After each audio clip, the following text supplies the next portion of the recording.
tuvieron pequeños intentos episódicos, del cual el intento más avanzado fue en los años 70, con distintas fuerzas, pero tampoco pudo conseguir el poder. En consecuencia, y en cambio el peronismo volvió a gobernar muchos años más, con todo basándose en haciendo referencia a ese periodo mítico de instalación de todo un sistema de valores que fue la década del 45 al 55, en la cual hubo verdaderamente una concepción política nueva y un sistema de valores nuevo, que apareció como novedoso, verdaderamente no existía de esa manera en la historia argentina. Se llega al 45 arrastrando esa vieja polémica de la que hablamos en cada uno de los periodos, es decir, donde está el sector, la línea Mayo-Caseros, la línea del liberalismo nacional que nace en la Revolución de Mayo y que se desarrolla a lo largo de la historia, siempre con pequeñas modificaciones y con una bifurcación sobre fin del siglo XIX, en el que hay un sector que es un poco más conservador y que está vinculado fundamentalmente a la explotación agrícola ganadera, y otro que es un poco más progresista y que es liberal en el sentido inglés o norteamericano. Pero después, lo otro, que es el eje de los distintos proyectos populares, nunca llega a cuajar, salvo en el periodo de Irigoyen y por un tiempo reducido, hasta que se establece el peronismo, el justicialismo. Y este laborismo, primero justicialismo, después peronismo después, ¿por qué sobrevive tanto? Bueno, sobrevive porque tiene una formulación identitaria y política propia, nueva, y que está basada toda en una combinación de distintas experiencias y fuentes políticas e ideológicas sintetizadas en el pensamiento de este gran conductor y líder político que fue Perón, que también era un intelectual, era un militar intelectual, cosa parece que fueran opuestos en los términos y sin embargo no lo era. Él era un intelectual formado, profesor de la Escuela de Guerra durante mucho tiempo, que siempre se interesó por los procesos políticos del mundo y por el pensamiento en general, y que parece mentira porque no solo tuvo una preocupación múltiple sobre distintos sectores de la vida del país, sino que también apostó a fundar todo un nuevo sistema de valores que a la vez tuviera que ver con lo antes expuesto en la historia argentina. Entonces, ahí uno podría decirse, bueno, ¿y cuáles son todas esas fuentes por las que se alimenta? Porque en el caso de Perón, Perón era hijo de un estanciero, digamos, un propietario de campo, nieto de una indígena araucana, tehuelche en realidad, no araucana, tehuelche, y o sea, claro, por eso es que él hizo el diccionario de la etimología araucana, porque era un hombre de campo, formado en el campo hasta que llega a Buenos Aires para estudiar y para ingresar al colegio militar, y que tuvo una formación hecha por sus propios intereses. Por lo tanto, desde un punto de vista político, podía decirse que él era más cercano, en el momento en que se produce la revolución de Uriburu, él en ese momento, que era un cadete, estaba más cercano aparentemente al pensamiento más conservador, y sin embargo después fue evolucionando a lo largo de su experiencia. A él le tocó ser agregado militar y delegado para la compra de las armas en la posguerra, de haber visto, él vio lo que había pasado en España con la guerra civil, vio cómo funcionaba el fascismo en Italia y vio lo que pasó en Alemania, en la Alemania nazi. Entonces él tenía una idea de que el mundo avanzaba en una dirección. No crean que todos fueron inventos originalísimos, era algo que estaba pasando en el mundo, pero que no estaba pasando en América. Las vacaciones pagas son las famosas primeras vacaciones pagas, son las de antes de la Segunda Guerra Mundial. El verano ese famoso del año 39 es la primera vez en Europa que los trabajadores tienen, algún sector, vacaciones pagas. Es decir, hay una cantidad de derechos que en Europa se fueron consiguiendo ante el fantasma de la Unión Soviética, porque del avance de la Unión Soviética, los países capitalistas tuvieron que ceder a algo porque vieron que el proyecto comunista cada vez avanzaba más. Entonces, hay muchas películas sobre la historia de las mujeres sufragistas bueno, en Inglaterra, en Estados Unidos, y lo mismo que se discutió, salvando las distancias, las mismas cosas que se decían en contra de por qué las mujeres no debían votar acá. no, la argumentación era la misma.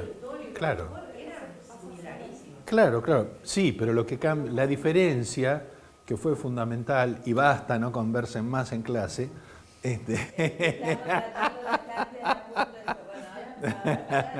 la voy a matar usando de mi fuerza física de hombre.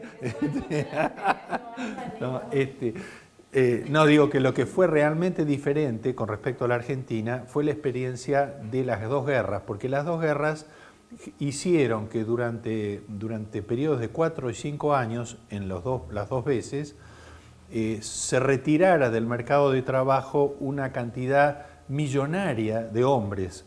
Y entonces esos trabajos tuvieron que ser sustituidos por las mujeres. Y las mujeres entraron al mercado de trabajo industrial justamente durante la guerra, en este caso como mano de obra de sustitución.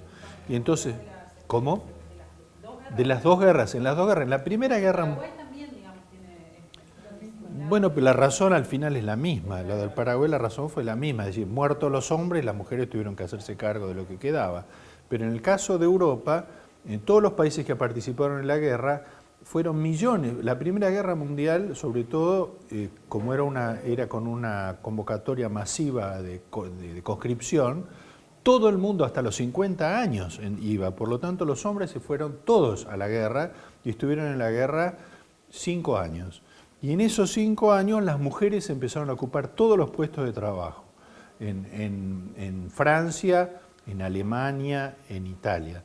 Y entonces en Inglaterra, cuando termina la guerra y los hombres vuelven, empieza un conflicto desmesurado, porque todos los excombatientes querían recuperar sus trabajos y ya no había trabajos. Y además porque en las dos veces los países estaban con economías destruidas por el esfuerzo de guerra. Entonces las mujeres ya están ocupando un lugar en la sociedad que no van a perder nunca más porque ya tuvieron esa experiencia y ya saben cómo es.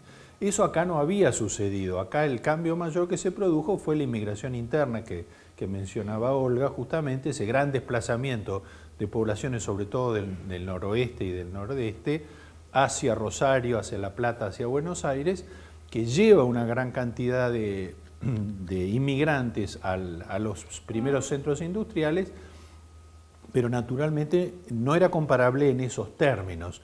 Es decir, hubo que imaginar más ese nuevo rol de la mujer en base a una experiencia, a un pensamiento humanista, si se quiere, o político, es decir, el creer que verdaderamente todos los ciudadanos tenían los mismos derechos y las mujeres eran tan ciudadanos como los hombres. Entonces, eso es el principio que lo diferencia. Pero, por lo tanto, el peronismo recoge estas experiencias y está formado por una cantidad de experiencias políticas de distintos lugares de la época, que son, si uno repasa, en el caso de Francia, por ejemplo, el peronismo de Francia tomó la experiencia de la Segunda Guerra de lo que se llamaba la Acción Francesa, un grupo político más bien de derecha que tenía que ver con el general Pétain, que es el que se hace cargo de Francia cuando es derrotada por los alemanes. Entonces hay un movimiento en Francia que, por ejemplo, promueve el interés por las actividades folclóricas y por las tradiciones populares, la vuelta a la vida en familia, porque la derrota francesa fue una derrota moral, o sea, una vez que los franceses opinaban que los alemanes los habían derrotado porque no querían pelear los franceses, porque ya habían peleado en la Primera Guerra y cuando hubo que pelear de nuevo no quisieron pelear más los hombres. Entonces prefirieron ser prisioneros. Hubo 6 millones de prisioneros tuvieron los franceses en Alemania durante 5 años, ¿no? Entonces, imagínense la experiencia de sociedad, ¿no? O sea, esas sociedades pasan por unos colapsos tremendos. Y entonces hubo una vuelta como a las tradiciones, a la familia. El general Pétain, que después terminó condenado al final de la guerra, y que era un hombre muy grande, era como un abuelito, y él hacía como de padre de Francia. Toda la transmisión era del padre de Francia.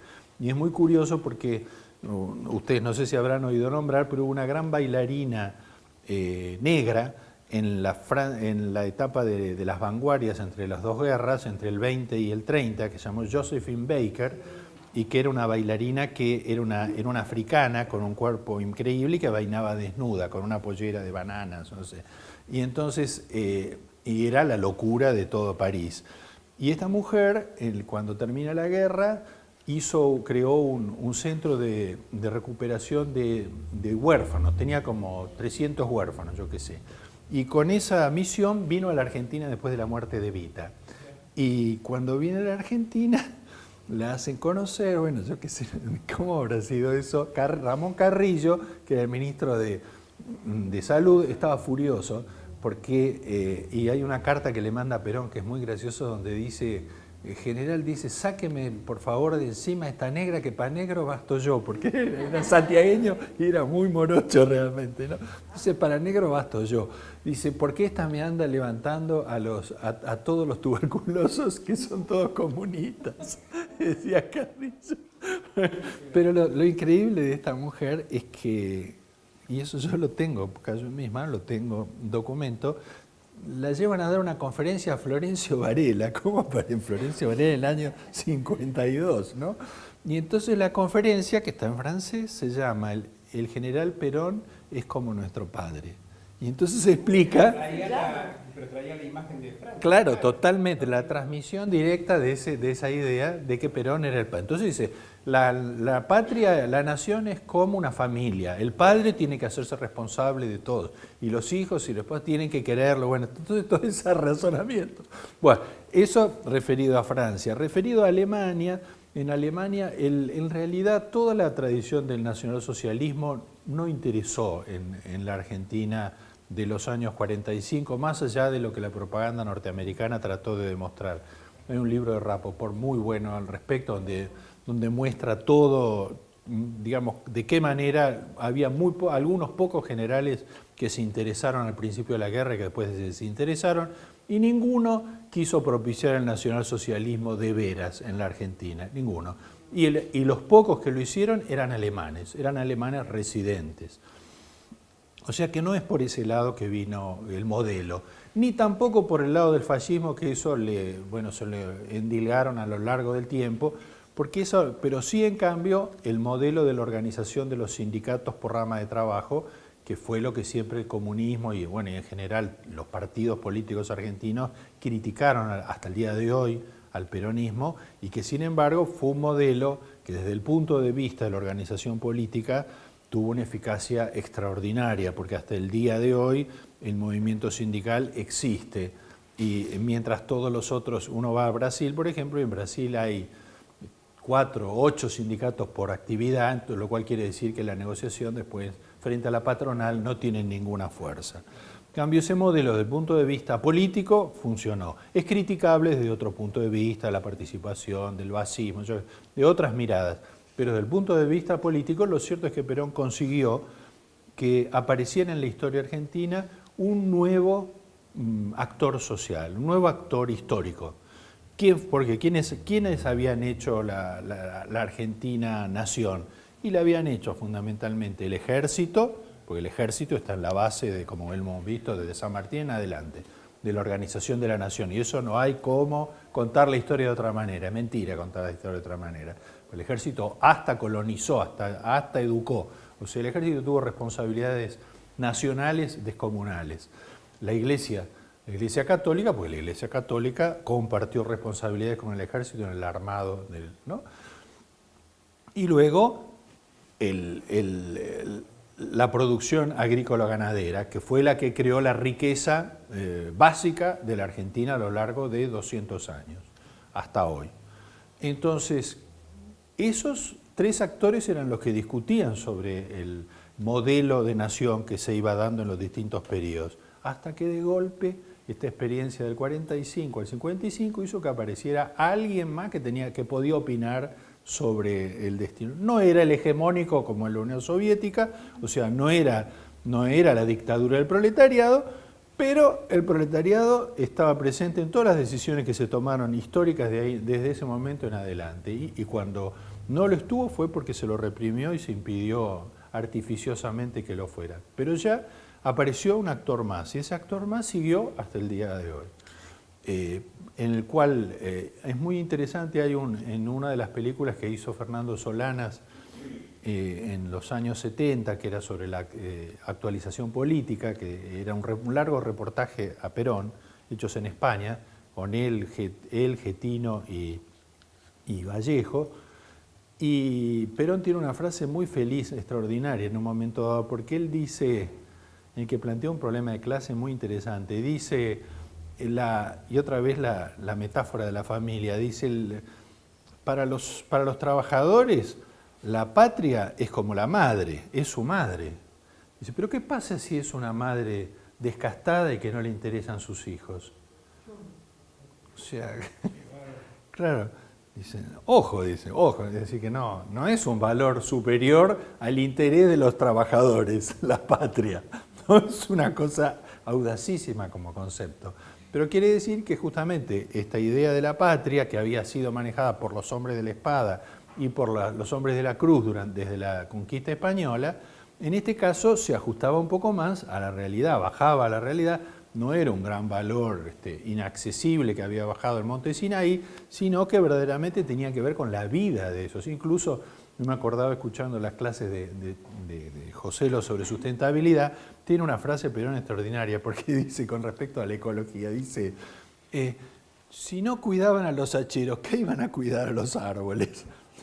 Claro, es una frase extraordinaria, claro, porque ¿qué valían más? Los hacheros valían más que los árboles. Ahora, claro, si no entendió que no entendía los árboles, ¿qué iban a hacer con los árboles? Dijo el tipo. Es una cosa extraordinaria, ¿no?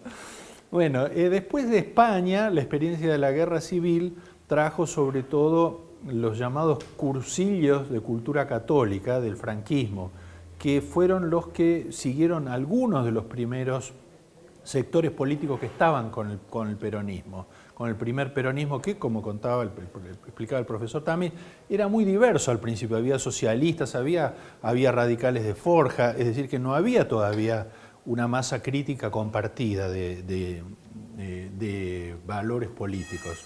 Y entonces estos son los sectores católicos de derecha que van a tener una incidencia primero en la educación y en la cultura, porque ahí entre ellos va a estar Leopoldo Marechal, que va a estar en la primera Secretaría de Dirección Nacional de Cultura también, junto con otros intelectuales, con Fermín Chávez, con Muñoz Aspiri, que era el que le escribía los discursos a Evita. Bueno, ese sector después va a ser desplazado, porque en realidad va a sobrevivir mientras viva Eva. Cuando muere Eva, ese sector es corrido por el sector de Méndez San Martín, que venía más bien del cientificismo positivista, o sea, era una herencia de esa división que había tenido el liberalismo en la Argentina entre los conservadores y los progres aristócratas, ¿no?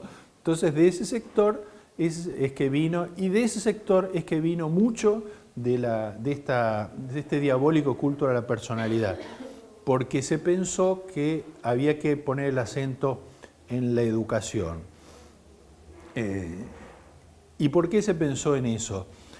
Porque lo que había fundado la generación del 80 había sido el pensamiento sarmientino, es decir, porque Sarmiento había instalado los valores determinados, esos valores tan particulares de la educación argentina, a través de la educación primaria, no en la universidad. Él trabajó con un patrón de formación que había sobre todo tomado de Estados Unidos, no que había tomado de Europa, era sobre todo un modelo norteamericano, hasta con docentes norteamericanas como trajo, ¿no? Entonces ese modelo era muy patriótico también, es decir, estaba basado en la defensa de los símbolos patrios. ¿Por qué? Porque tenían, en ese periodo, 1780, tenían que incluir a los inmigrantes que venían como una fuerza destructora de lo que había sido la identidad nacional hasta entonces. Y entonces tenía que ver de qué manera domar a toda esa masa informe de pueblos del mundo, dándoles una ideología común. Y que esa ideología, esos valores, bueno, pero esos valores que quedaron instalados eran valores que algunos, que con el paso del tiempo parecían estar sosteniendo un orden social instituido en el cual, jerárquico y aristocrático, en el cual los productores agrícolas y ganaderos ocupaban la parte superior de la sociedad y a los demás le tocaba la parte patriótica, nada más, y ir a la guerra. Entonces eso hubo que reformarlo, hubo que atacar la educación, hubo que atacar en la educación este sistema de valores de la educación sarmientina. Luego de la experiencia inglesa vino el modelo del laborismo, porque el laborismo de Perón es un modelo inglés, es un modelo bastante avanzado, por cierto, de la intervención de los sectores del trabajo industrial en la vida política de un país. Del caso de América, el pensamiento de Vasconcelos, el que fue ministro de Educación de México, que sostenía, que fue el que trajo a Siqueiros y a todos los muralistas mexicanos a México, que estaban en París, y que trabajó sobre la educación pública en un país de gente sin, de analfabetos, como era México. Y entonces, por eso que el muralismo en México se piensa con un sentido educativo, para que la gente pueda conocer los grandes principios de esta nueva sociedad, de la República Nueva, a través del arte mural. Como, 1910 es en la Revolución, después cuando la Revolución se hace cargo. Y él viene acá, incluso llegó a venir acá al Congreso de Filosofía en el año 48, que se organiza en Mendoza. Se organiza un gran Congreso de Filosofía en el año 48, o sea, el primer gobierno todavía, en el que Perón expone la tesis, su pensamiento de la comunidad organizada. Y a ese Congreso participan o envían colaboraciones algunos de los más importantes filósofos del mundo, empezando por Martin Heidegger. Heidegger, Julián Marías, los más importantes filósofos de su tiempo participaron de ese Congreso. Está editado, ¿no? Sí, que se hizo en Mendoza. No, Heidegger mandó su ponencia. Y del Perú tomó la experiencia de Víctor Manuel Haya de la Torre, el que fue el creador del APRA, el gran movimiento nacional y además latinoamericano, uno de los primeros grandes movimientos latinoamericanistas e indigenistas, que fue de los años 30. Del Brasil, la experiencia de Getúlio Vargas, porque Getúlio, con la creación del Estado Novo, precede casi en una década la experiencia peronista. Entonces, esa manera de concebir la unidad nacional y de defender cierto tipo de valores, para él va a ser muy enriquecedor para Perón, y siempre va a tener una buena relación con Getúlio Vargas en su segunda presidencia. Entonces, sí. ¿Cómo era la máxima de la comunidad organizada? Que el individuo se realizaba a sí mismo en la medida que se realizaba la comunidad.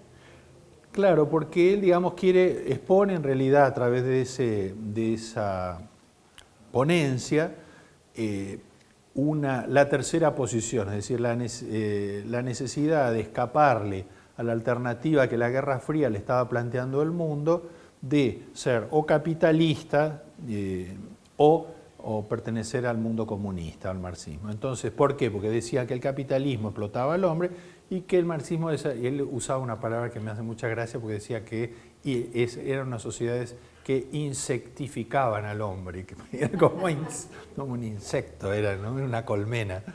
Que lo que había que hacer, en realidad, el peronismo se presenta desde el punto de vista filosófico como un humanismo centrado en el desarrollo individual y no en el desarrollo colectivo, sino que es en el desarrollo individual donde la sociedad se reconoce a sí misma y encuentra su realización. Por eso es que incluso siempre siempre usó un término que parecería budista, porque habla en el contexto político, porque habla de la felicidad del pueblo, como que la felicidad fuera un objetivo de la política, ¿no? Muchas veces la justicia, otras cosas, la libertad. La felicidad es una palabra, bueno, claro, parece budista, claro. Pero no es esta la de No, porque... La poeta te deja un poco más nerviosa. Entonces, lo que pasa es que todo este plan sucede en el medio de un contexto internacional malísimo, absolutamente negativo, porque la posguerra ha hecho que a la Argentina se la condene, está condenada la Argentina en ese momento, por los países centrales fue condenada en Yalta y después siguió condenada en los años subsiguientes. ¿Por qué? Porque se consideraba que era afín al nazismo y que no había colaborado con el esfuerzo de guerra. Entonces fue castigada y fue aislada. Y aparte porque antes de la Segunda Guerra, la política de la Unión Soviética para el mundo a través del Comintern, que era el área que desarrollaba su política exterior, fue la formación de frentes populares. Porque en la primera etapa, digamos, lo que promovió la revolución fue la extensión de la revolución a través de los sectores populares. Pero cuando llega el momento previo a la Segunda Guerra y ven que la guerra va a venir, entonces es el momento en que Stalin cambia de frente, fortalece la imagen del conductor por él mismo y no del partido, o sea, personaliza la revolución en sí mismo y además proyecta hacia el exterior un sistema de acuerdos con las clases medias, porque ve que la clase trabajadora una vez más va a sucumbir cuando se ponga en marcha la maquinaria de la guerra. Una de las cosas que siempre se dijeron, tanto en la primera como en la segunda, fue que cuando se pone en marcha el mecanismo militar, ahí se acabó la lucha de clase, porque a todo el mundo le ponen un casco y a Dios, si no le pegan un tiro en la cabeza. Así que Stalin vio que se venía otra situación parecida, ¿no? Entonces decide organizar desde la clase trabajadora con las clases medias acuerdos antifascistas. Entonces se forman frentes populares en todo el mundo. En el caso de España es el Frente Popular el que está formado por socialistas, por comunistas, por radicales españoles, es el que en realidad enfrenta al franquismo. Es un Frente Popular.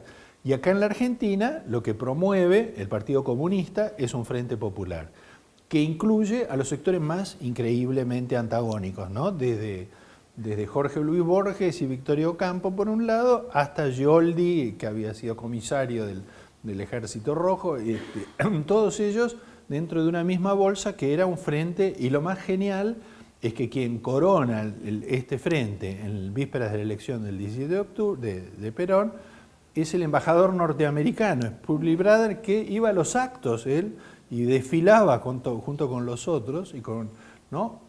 para oponerse al ascenso de Perón. Entonces, el contexto internacional fue muy malo durante bastante tiempo, y más por lo menos durante el primer gobierno. Y el contexto nacional también, porque todos los sectores que intervinieron en esta experiencia de los frentes populares antifascistas siguieron con esa dinámica en adelante. Entonces, la universidad estaba en manos de la oposición. Los medios gráficos estaban en manos de la oposición, la radio estaba en manos de la oposición, la educación nacional estaba en manos de la oposición. Es decir que era una situación muy difícil, y fue difícil durante por lo menos el primer gobierno.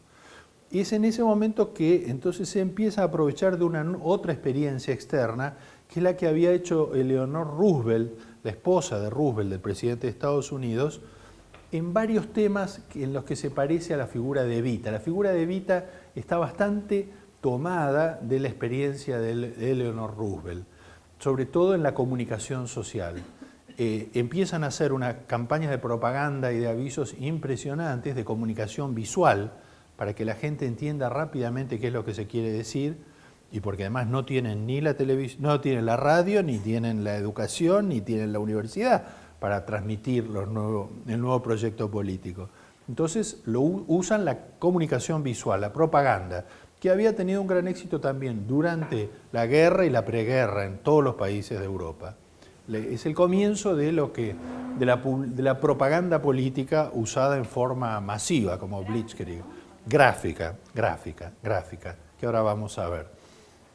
Y con ese medio de comunicación es que algo de lo que se quiere transmitir. Después se empiezan a hacer acciones que tienen que ver con la promoción de los valores que supuestamente, y voy a hablar estrictamente ahora del campo cultural, promueve el nuevo gobierno.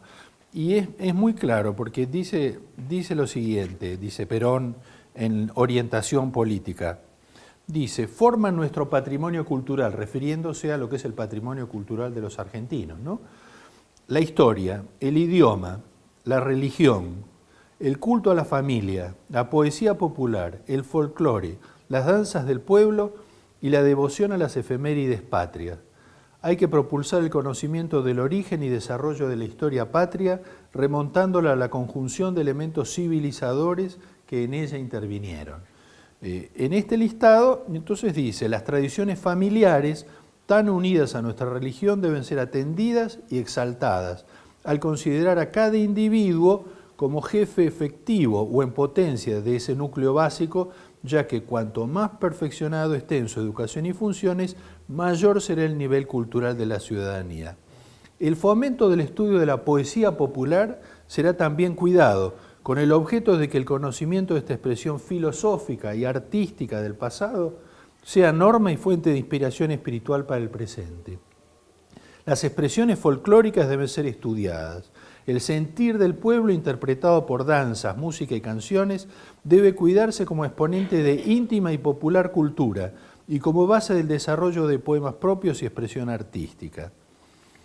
Es otra manifestación de superación intelectual la devoción que rinde un pueblo a los hombres y hechos más salientes de la historia. Deben encauzarse estos conocimientos para que el pueblo pueda beneficiarse de todo el valor moral que de ellos se desprende. Es decir, que en esta mirada ustedes no han visto, no se ha enumerado en ningún momento ni el Teatro Colón, ni el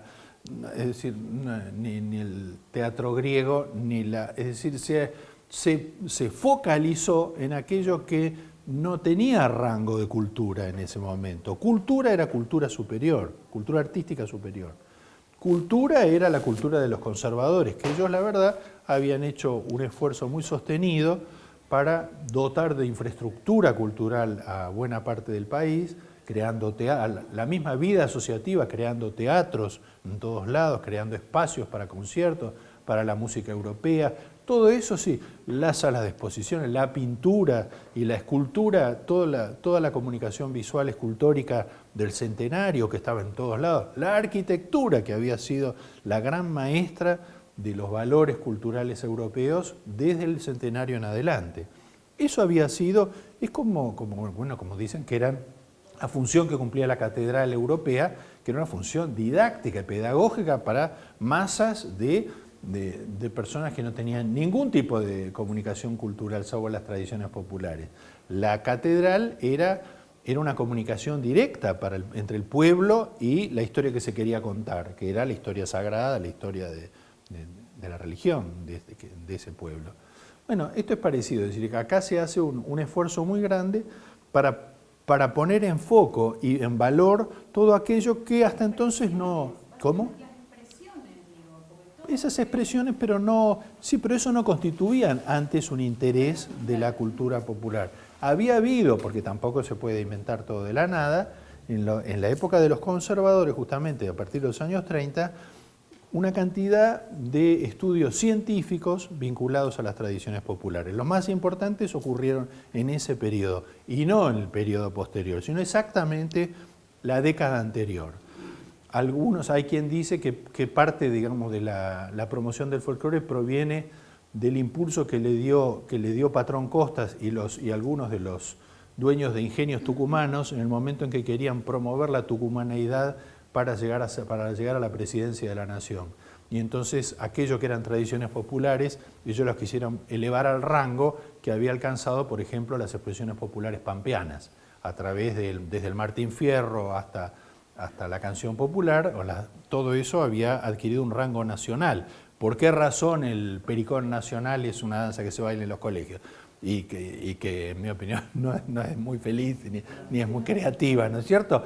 Y bueno, porque fue elevada al rango en el centenario de danza colectiva popular, ¿no? Pampeana, el modelo pampeano del gaucho pampeano, ¿no? Es eso lo otro era divertido, los collitas, sí, muy gracioso, pero el que tenía la dignidad de la nacionalidad era el gaucho pampeano.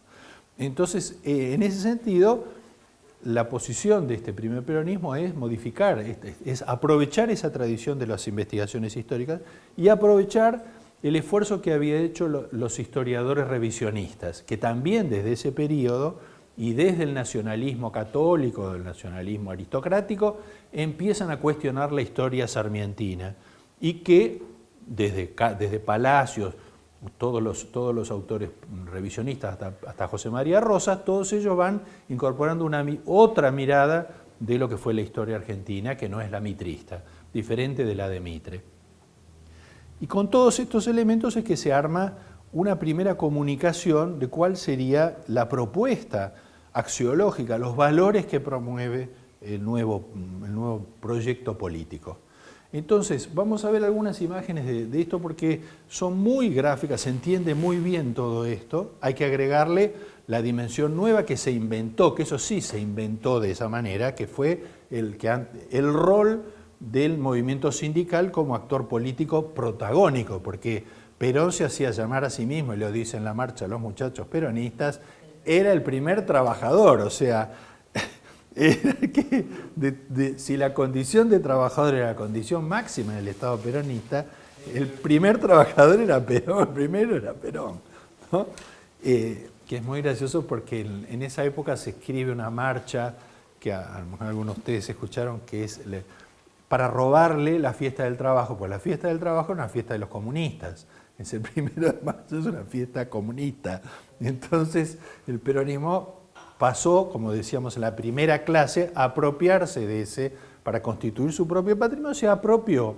Entonces, ¿qué se apropió? Y se apropió de esa fecha, que era una celebración de todos los trabajadores del mundo. Bueno, pero acá le dijeron, no, ahora lo celebramos, los trabajadores que celebramos somos nosotros. Y entonces la marcha que escribió Iván Isevich, que después fue ministro de Educación y que era terrible, es extraordinaria porque dice en su primer verso, hoy es la fiesta del trabajo y unidos por el amor de Dios, al pie de la bandera sacrosanta, juremos defenderla con amor. No, pero es muy bueno porque el tipo, claro, mezcla lo de la iglesia, sustituye el trapo rojo por la bandera, ¿no es cierto?, sacrosanta. Y después en el estribillo es genial porque dice San Martín, dice el coro, San Martín cruzó el Ande trabajando. Y traspuso las cumbres hacia el sol, dice. O sea, yo me lo imaginaba siempre a San Martín de overol, con mono, ¿no? San Martín cruzó el Ande trabajando. O sea que San Martín también era un trabajador de la espada, era un trabajador de la espada del hombre. Bueno, es toda una discusión eso. En realidad, la marcha peronista era una marcha de cancha, era una marcha de un club de La Boca, que se cantaba en los carnavales, una marcha de comparsa. Y cuando llegó el momento de tener un símbolo propio, ahí aparecen varios, pero dicen que uno de ellos era Iván Isevich, justamente, que fue Oscar Iván Isevich, que había tenido fama él y tuvo poder porque fue uno de los que atendía a Evita, porque él era un médico muy famoso en su momento y después un político nefasto, pero fue por esa proximidad que él tenía mucha cercanía con Evita y con Perón.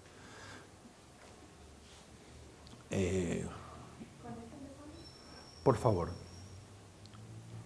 Mira qué oportuno, ¿ves? Ahí está. Esta comunicación es un tipo de comunicación que se había usado mucho en la guerra, también durante la guerra. Es una comunicación visual. 4 de junio, amanecer. Un poquito más lento, sí, va muy rápido. Salió a toda velocidad. Así chiquito. Sí, si querés, sí, así está bien, sí.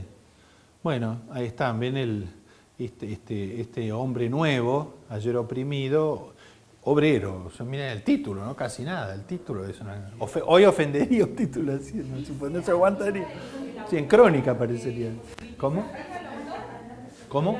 Sí, el autor, ¿cómo se llama este? No me acuerdo. Porque este después se fue, lo llevaron a Estados Unidos, porque eran grandes dibujantes y afichistas. ¿Quién lo fue dando de... No, el estilo es un estilo que ya en la Segunda Guerra se había usado mucho, y un poco antes también. El Sí. libro que después el peronismo edita, ¿Cómo? el libro que después edita el peronismo, ese libro grandote así, sobre el plan quinquenal, Sí. todo el... Bueno, sí. Dale, si querés. Bueno, aquí bien, ven. Esta gráfica además se usaba mucho, es industrialismo, ¿no? Fábricas, pero también miren la importancia que tiene, ¿no? El trigo tiene mucha importancia, y es ese hombre poderoso que después con el tiempo va a tomar el mismo Carpani, que después terminó siendo el gran comunicador político del partido. Son obras de arte, eran afiches, era comunicación, claro. Otra, 4 de junio, Libertad y Justicia, toda la simbología de la Cruz del Sur, porque otro de los grandes elementos que sin duda desde el principio el peronismo sostiene es el antiimperialismo, por la vinculación fundamentalmente contra los Estados Unidos, y el latinoamericanismo. Esos dos valores son dos valores que están desde el comienzo de la plataforma peronista. Sí. Bueno, ven acá, es un gaucho pampeano con su sombrero, con la bandera, la combinación de las dos tradiciones, ¿no? ¿Sí? Chile. Bueno, el 17 de octubre, donde mezcla el 17 de octubre con la letra del himno nacional. Están todos haciendo una lucha de símbolos para ver quién se queda, quién es el que tiene ese símbolo como propio. Sí. ¿En ese momento qué era el 17 de octubre? Por el Día de la Libertad es ahora, pero antes, ¿qué era? No, fue la fecha en que sucedió el evento, claro, sí, esa primera, adelante. Este es fantástico, este es buenísimo. El original de esto está en el museo, en el Instituto Perón. Es lindísimo. Sí. Rivera. Sí. Bueno, acá está Evita, que es esa figura la cual, que irradia rayos de felicidad y de bondad. Y esta preocupación por la ancianidad, digamos que fue uno de los proyectos iniciales del justicialismo, que fue ocuparse de la gente grande, de los chicos y de las mujeres solas, porque para eso Evita creó cantidad de casas de lo que llamaba hogares de tránsito, que eran lugares en los cuales la mujer podía ir y ser recibida en cualquier momento, a cualquier hora de la noche, en cualquier situación, porque en ese momento se entendía que escapar de una situación de violencia familiar era imposible, no había cómo. Salvo que, entonces esto había por todo el país había estos hogares de tránsito. En uno de ellos es que funciona hoy el Museo Evita, que era una casa, un hogar de tránsito. Estaban 2 o 3 días ahí en una mansión. Bueno, llevamos más de 30 años sin censo, no sabemos qué tenemos. Censo industrial, bueno, sí. Sí, dale. Fiesta de la educación física, lo que hablaba antes el profesor Tamis, que también, claro, el deporte constituyó.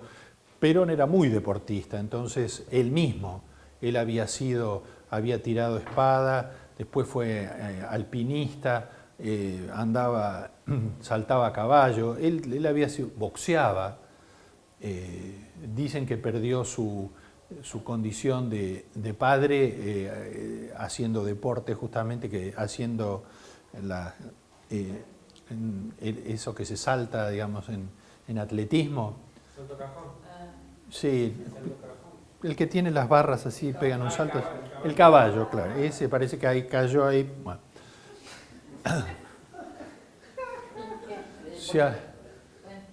Adelante.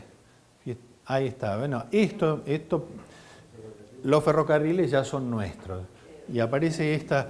Ustedes saben que es increíble, pero hasta se fabricaron máquinas, se fabricaron en la Argentina trenes completos, pero máquinas, una máquina tan particular, no tengo la foto acá, pero que es algo extraordinario porque es del año 52, creo, y es toda aerodinámica, tiene una nariz así la máquina, y esa se la vendieron a los rusos, porque era una máquina que funcionaba todavía con carbón, y que sin embargo tenía un sistema que habían inventado acá, que tenía una duración enorme y un rendimiento fantástico. Y hasta hace mucho parece que, hasta hace no mucho parece que la máquina andaba dando vueltas por Rusia. Era una máquina que habían inventado acá.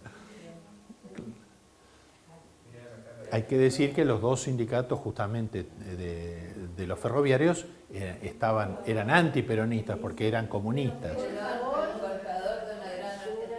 De una gran Argentina. Bueno, acá es como un héroe de una película americana, ¿no? Sí, sí.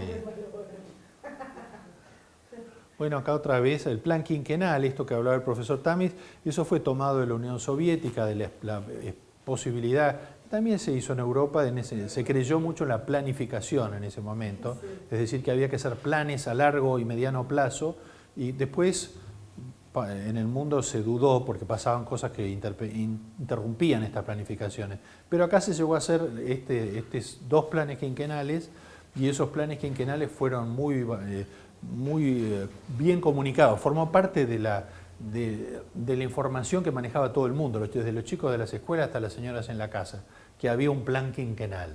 Nadie sabía qué querían. Sí, claro, no. Claro, solo así se descongestionará el puerto, bueno, rompa las amarras.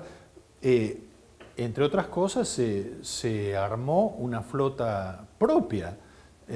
Con la familia Dodero se llegó a un acuerdo y entonces que eran navieros, y así es como surge la flota mercante del Estado, que era la flota que empezó a comercializar y a transportar, justo al revés de lo que contaba el profesor Tamis, vinculado a los fletes ferroviarios, es que el gobierno se dieron cuenta, primero, que los productores agropecuarios como hoy tomaban el producto de su trabajo, lo comercializaban afuera y dejaban el dinero afuera y lo vendían y no decían en cuánto lo habían vendido. Entonces para eso se creó un instituto que se llamó el IAPI, que era un instituto centralizador de todas las que compraba, hacía como de intermediario, compraba toda la producción y lo vendía al exterior. Pero además lo transportaban los propios buques de la flota. Acá estaba ya. Había IAPI en... trabajaba con todo el tema de frigorífico. Ah, claro. Esa imán, que ahora es... Ah, sí, claro. Adelante. Bueno, campaña, adelante. Sí. ¿La sombra qué es? La sombra de la civilización. Había mucha sífilis porque recién se acababa de descubrir la penicilina. La penicilina se empezó a aplicar comercialmente después de la Segunda Guerra Mundial. Hasta entonces la gente moría como mosca con las enfermedades. Pasa al otro, por favor.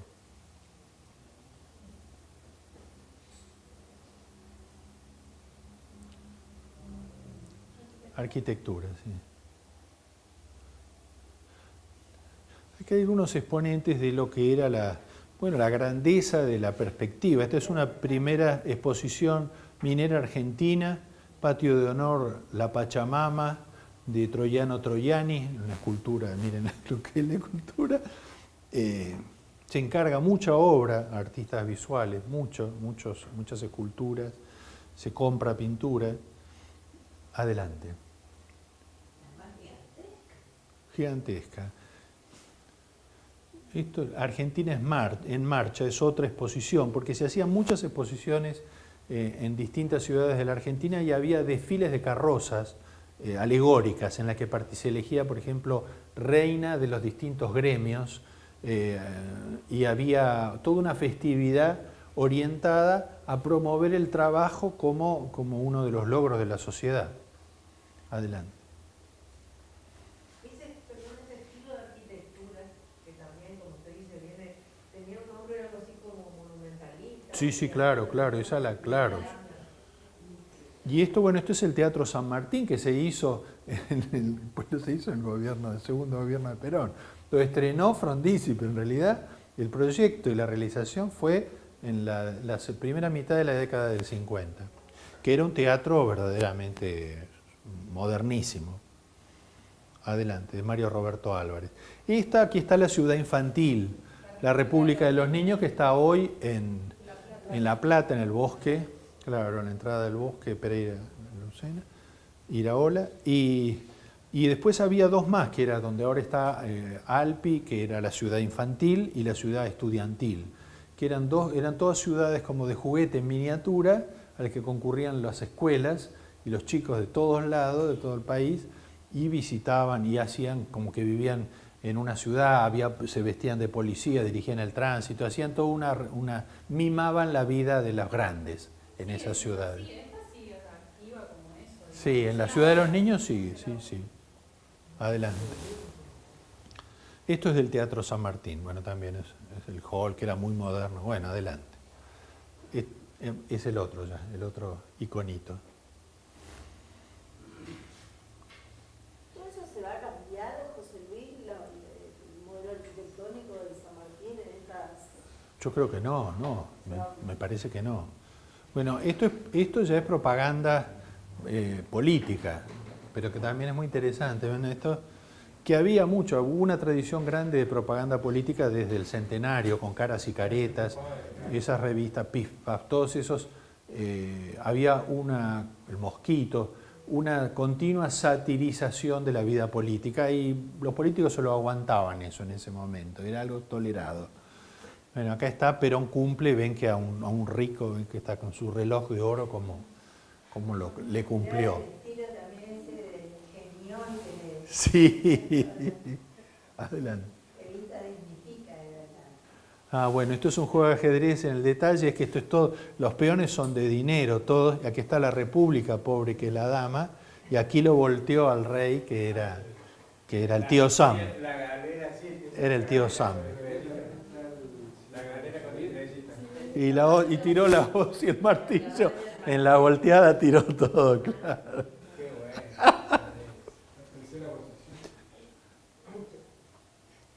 Bueno, aquí están todos los personajes, el Partido Socialista, el Partido Comunista, los radicales y los conservadores. Sí. Partido Demócrata. La Unión Democrática es, claro. La Unión Democrática.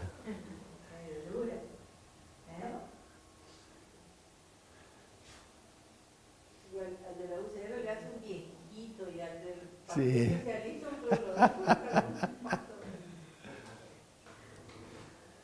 Bueno, estos son... Bueno, mirá ya entonces, Es la estética de las revistas de moda en esa época, y también de las que eran las que leía todo el mundo, ¿no? Leoplan, Bea y Lea, no sé, todas esas revistas. Miren las mujeres cómo se vestían, no para la manifestación. tacos, nerviosas. Bueno, los hombres estaban todo el tiempo, si ustedes ven la foto del 17 de octubre, con sombrero están los... Ah, puede ser, puede ser. Adelante. Bueno, lo mismo. Mira, y ese tipo de ilustración tenían los libros de texto que iban a la... Claro, claro. Adelante. Bueno, el trabajador liberado rompió las cadenas. Sí. Adelante. Ven, aquí está en la casa histórica. Adelante. Aquí está, bueno, gauchos y el tractor, la nueva épica del campo del trabajador. La nueva épica, claro. Otra. Adelante. La mujer, el rol de la mujer, claro, protagonizando. El sentido del músculo para el trabajador. Sí, claro, el trabajo físico. Bueno, aquí está la República de la Patria que llora, sí. Y vótelo. De la Unión Democrática son todos con sombrero, claro. Adelante. Perón, Sindicato Obrero presente, los distintos sindicatos, sí. Esto es muy interesante, ya tipo Quinquela o alguna de las cosas, ¿no? Ya metalúrgica. Adelante. Y acá también están. Sí.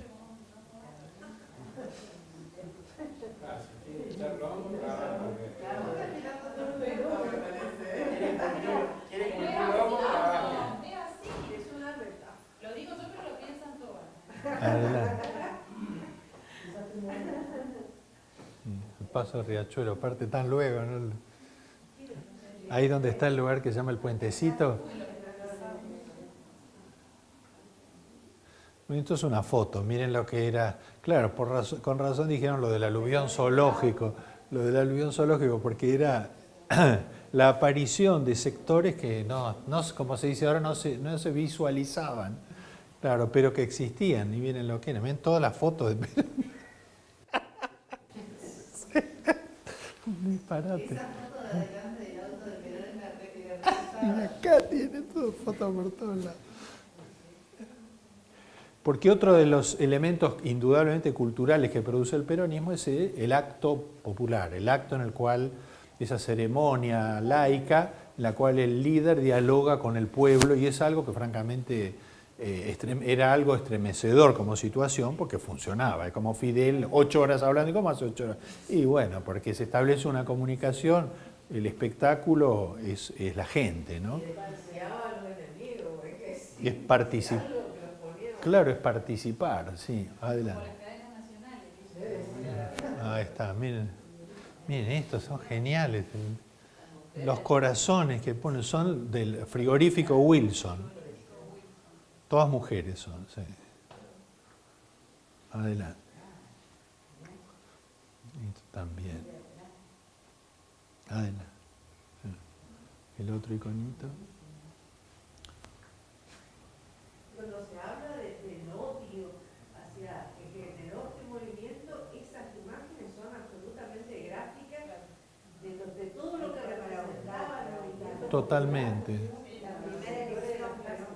Y por eso se entiende después el odio, porque había que destruir algo que era una ilusión. ¿Era correntino Quijano? ¿Sí? Radical, ¿no? Sí, adelante. Otra. Esto es muy bueno. Este es el diario Democracia, que es un... Usted mañana votará contra Braden, el Jockey Club, el Círculo de Armas, la Unión Industrial, la Bolsa de Comercio, la Sociedad Rural, los latifundistas, el gran capitalismo, la prensa subvencionada y por la Argentina que nace con Perón. Sin corrupción y sin pobreza. No, grande. Grande. Perdón, ¿me permite decir algo? Tengo una pregunta que les hago a ustedes. ¿Qué tiene que ver el desarrollo de la ganadería argentina de los siglos XVIII y XIX con la actual economía? Yo me refiero a eso, cuando hablamos de la sociedad rural, ¿sí? Es para que ustedes elaboren, digamos, esa pregunta, porque seguro que me van a preguntar qué es. Adelante. Alberto Anchar, Carlos Monbruno Campo, El Chúcaro, Mario Clavel, Nelly Omar, que bueno, Nelly Omar era jovencita en ese momento. Bueno, es impresionante la lista esta, si uno la ve en detalle, porque muchos de estos después cambiaron de opinión. Sigamos. Bueno, esto no corresponde a la época, pero sí tiene que ver con que esta idea de los afiches para las luchas políticas, sobre todo la encarnó Carpani, que fue un gran artista, además un gran militante, y él proveyó de afiches al peronismo y a todos los gremios durante muchísimos años. Ese es de Carpani, ¿sí? Este es de Carpani, sí, esto es posterior, por eso. Y esto es posterior. Adelante. Bueno.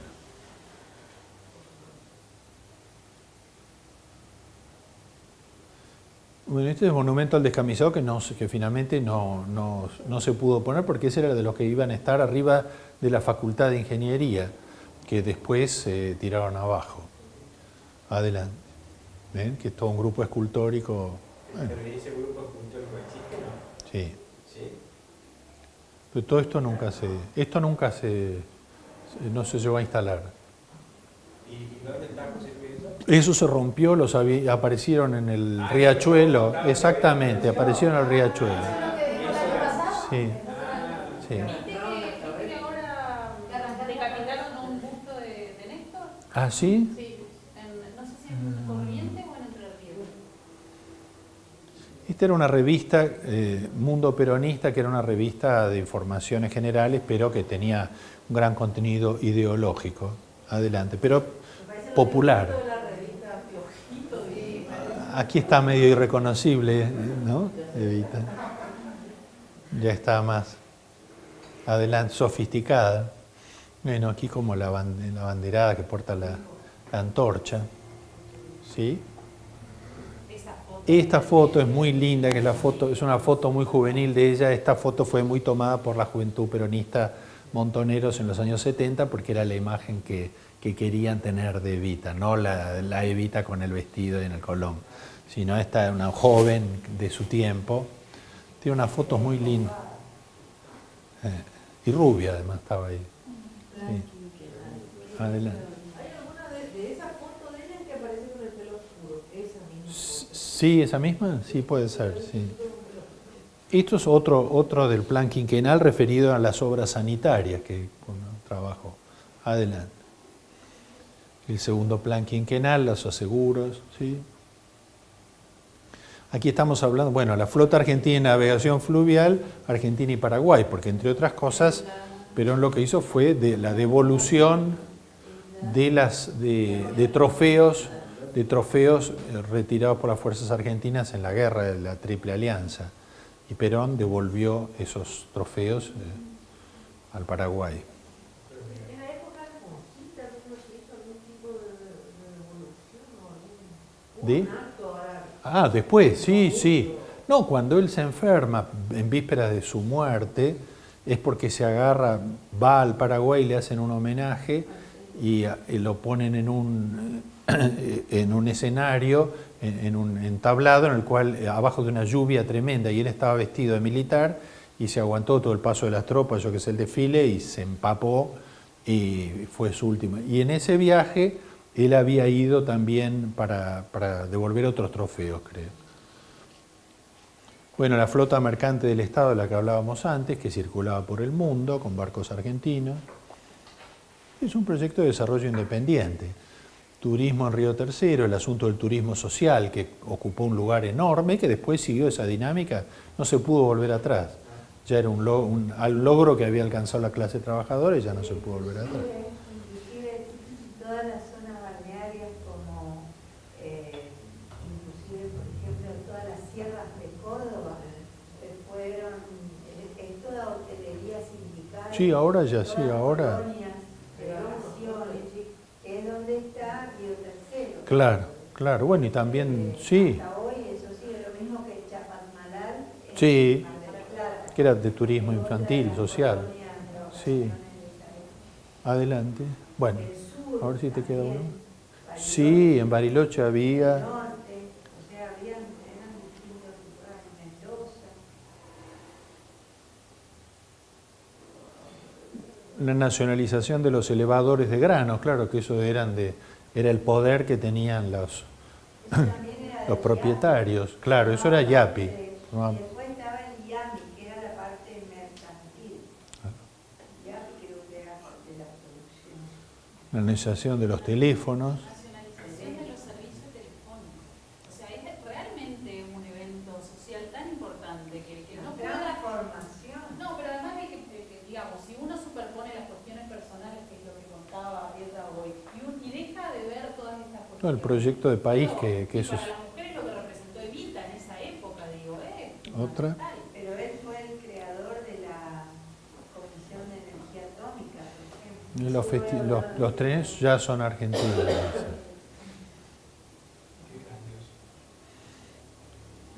Todo eso, el Balseiro, todo eso se hizo en la época de Perón.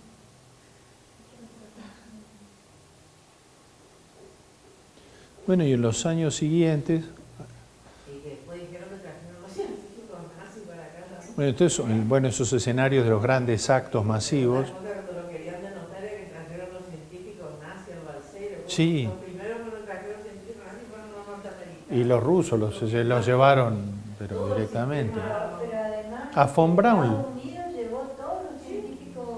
No, pero además, Una gracia a los nazis. bueno, porque le dieron La a... bomba Claro. atómica fue producto Sí, de que de todo ese equipo. los científicos que Sí. inventaron. Pero además le dieron un perdón público lo perdonaron a von Braun, porque von Braun era el que había inventado la B2, con la cual destruyeron 1 millón de casas en Londres.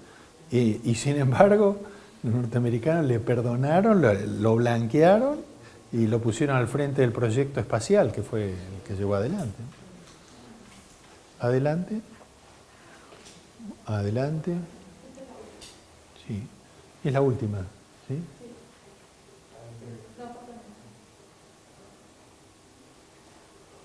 Otra revista, sí. Otro semanario, porque incluso se nacionalizaron varios diarios. Sí. Esa era una revista. Una revista caricaturesca, claro, una visión, pero... Bueno, esto es de Medrano, el que hacía... Este era muy famoso. Y aquí está ella va con La razón de mi vida, y este que es un rico bacán, que va con guantes, de que mira para otro lado directamente, ¿no? Cuando la ve pasar a esta linda chica con La razón de mi vida, el libro de Evita. Y esto es lo mismo, este que va con sus guantes, pasa en medio del carnaval y ni mira, le da asco. La murga. Aquí está el otro, el justicialista. Que era un auto, el justicialista se llamaba, y era muy aerodinámico como se ve, claro, porque era el Z, claro. Y él pasa en un auto americano, mira.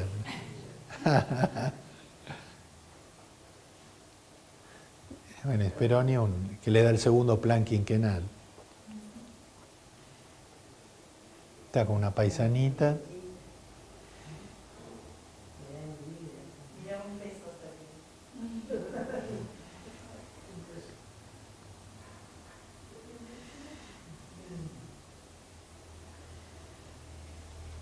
Esta es la última.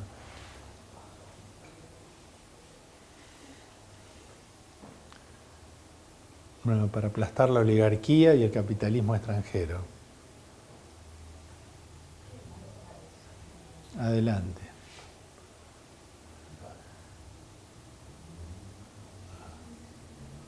Sí. Aquí está, después de 100 años de silencio, Perón le dio voz y voto a la mujer. Banco de la Nación, Perón y Evita.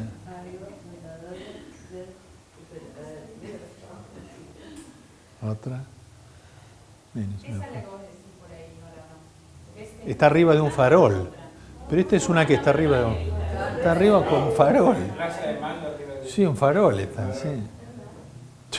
Sí, sí. Sí. Sí. Ayer y hoy.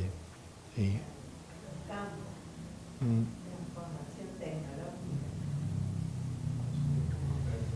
Lleva la acción del peronismo al agro argentino, plan agrario. Bueno, qué potente. Plan de Perón para su pueblo.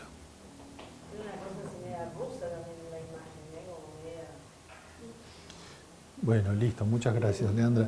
Y lo que quiero decir es que si uno lo mirara nada más que desde el punto de vista de la gestión cultural o de la inversión del Estado en cultura, el Estado durante esos años hizo creaciones extraordinarias. Por ejemplo, creó la Orquesta Sinfónica Nacional, el Coro Polifónico Nacional, la Orquesta Filarmónica de Buenos Aires, nacionalizó la Orquesta Juan de Dios Filiberto de Música Argentina y creó la Orquesta de Radio Nacional, para hablar de las orquestas. Después creó la Escuela Nacional de Danzas con el profesor Barceló, Antonio Barceló. Y realiza el primer Congreso Folclórico Mundial. Hace el primer Congreso Folclórico Mundial, efectivamente. Y en los años subsiguientes, en los gobiernos subsiguientes, fue quien más hizo infraestructura vinculada a la cultura de todos los gobiernos que hubo, porque hubo gobiernos que eran muy propositivos, como fue el caso de Frondizi, pero llevado a la hora práctica, eso no quedó un testimonio de esto. Por ejemplo, y les doy una rápida lista en Buenos Aires. La Casa de la Cultura, que era la antigua Casa de la Prensa, que hoy es un centro cultural muy grande. La Biblioteca Nacional, la nueva Biblioteca Nacional que inauguró mi padre. El Centro Nacional de la Música, que fue en aquello que se convirtió en la antigua Biblioteca Nacional. En Recoleta, el Centro Cultural Recoleta. En fin, es una... La ley de radiodifusión donde determina que no hay... Todas las leyes de cultura se hicieron en esos años. El desarrollo de la cinematografía, que fue un proyecto totalmente sostenido por el Estado. La creación del Festival de Mar del Plata.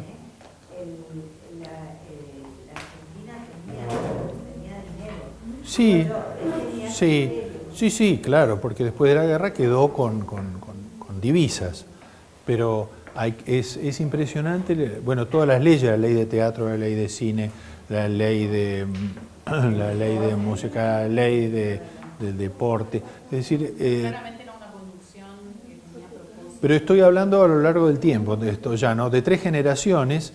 Cada vez que uno de estos gobiernos se hizo obra pública vinculada, bueno, ahora el Centro Cultural Kirchner, muchos de los centros culturales que hay hoy en todo el país, incluyendo el Centro del Conocimiento y también el centro que está en Mendoza, que es fantástico, las casas del Bicentenario, es decir, ha habido mucha inversión en infraestructura cultural y en instituciones. Ni que hablar de la universidad, porque la Universidad de la Reforma fue una universidad muy reducida. Se pasó a una universidad masiva a partir del año 48, que es cuando el peronismo decreta la gratuidad de la enseñanza universitaria. Hasta entonces, desde la Reforma y hasta el 48, no era gratuita la universidad. Era todo lo que se quería, pero gratuita no era. A partir de entonces es gratuita. Entonces la universidad empieza a crecer de una forma asombrosa, hasta tener hoy el 1,5 millones de alumnos que tiene y las sedes que tiene por todo el país. No, la creación de la Universidad Tecnológica, porque como la universidad estaba en manos de la oposición, entonces Perón imaginó una universidad obrera, al que tuvieran acceso los trabajadores directamente y que pudieran perfeccionarse en sus profesiones. No, es una obra, fue una obra descomunal, de continuidad en el tiempo, es decir, de creer en esos valores. Y curiosamente siempre fue hecha con una sensación como de culpa, porque por esa famosa polémica, esa frase que tanto éxito tuvo de alpargatas sí, libros no, que después fue sostenida a lo largo del tiempo con tanto éxito, como para decir que los gobiernos peronistas se desentendían, no les interesaba el tema cultural y educativo, cosa que sucedió todo lo contrario realmente todo lo contrario.